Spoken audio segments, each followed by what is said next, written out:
meet him or talk to him just yet, though.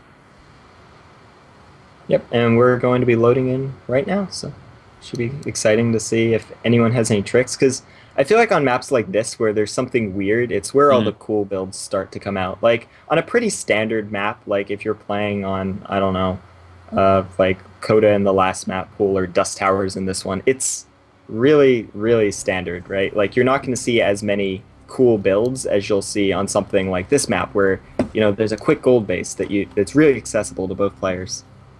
Yeah, and it's interesting too how that's been happening, right? You said we have this more creative map pool, a lot of different stuff going on. But the deal is that some players are so used to every map being super close to standard, not having a lot of deviation between the maps, that they just play the same exact style on every single map. And then one person is going to roll in and be like, okay, so yeah, we're just going to do an aggressive build because it's all Reyna. And, oh, you went CC first in the low ground. It's like, not the best moves. But I think the professional scene and the scene in general is learning to be a little bit more intentional about their strategy choice and considering the map, which in the past hasn't really been a necessary thing to do. I think we should move on to player introductions. Spawning in the top left, the red Zerg. It is Namshar. And spawning in the bottom right, we have our teal Protoss, Zaka. All right. Like I said, we have kind of a tricky build coming out from Namshar. He went hatch first, but to not the gold you would expect.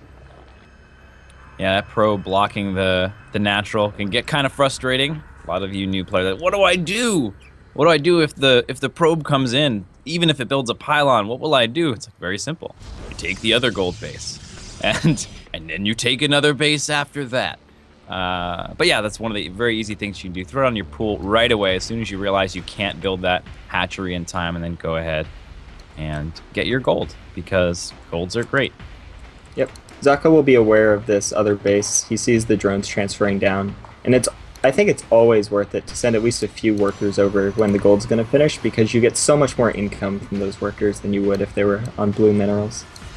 Absolutely. A little bit more dangerous being out here on the third base, but that's what happens when you take this third base way out here. You're taking the risk. You may as well get the reward in turn, transferring those workers. A lot of times we see big transfers of somewhere between 8 and 10 workers, but going a little bit more conservative here.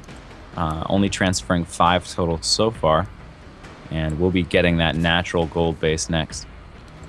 Yep, so like I was saying, Namshar is going to have amazing income in not too long, because he'll be milking 2 gold bases.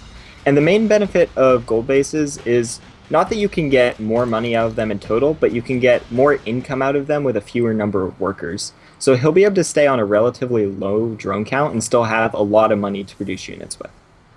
Yeah, and it does have that sort of double effect, right? You get more minerals because they're gold minerals, but you also spend less money, less minerals specifically, on workers. So you end up with this very different, very sort of mineral-skewed economy, and that's why we end up seeing a lot of mineral-heavy units, like we were talking about before, but this time really for both players. The Adept, fantastic early-game mineral-heavy unit that the Protoss can sort of utilize as a result of this additional mineral income. Yep, and this game, Zaka's playing a little differently. Instead of going for the blink build that he went for last game, he's going for what is mostly standard right now, which is to drop a Stargate. Yep, that Stargate play going to help move into that Immortal play later on, protect you from any sort of Mutalisk moves, any, mass Mutalisk switchovers. Get a little bit disincentivized when you open up Stargate, start cranking Phoenixes out. Sometimes we do see that Oracle as well.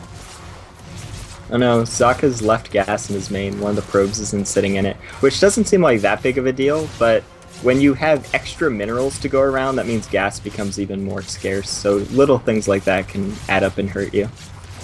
Yep. Very, very important to get that gas in check in a normal game, and like you said, mineral to gas ratio on this map a little bit different, so you got to take that into account. We are seeing Oracle first here out of Zaka, and Spore Crawls going on an excellent time. Very nice. Yep, this Oracle, like, even if an Oracle doesn't do a lot of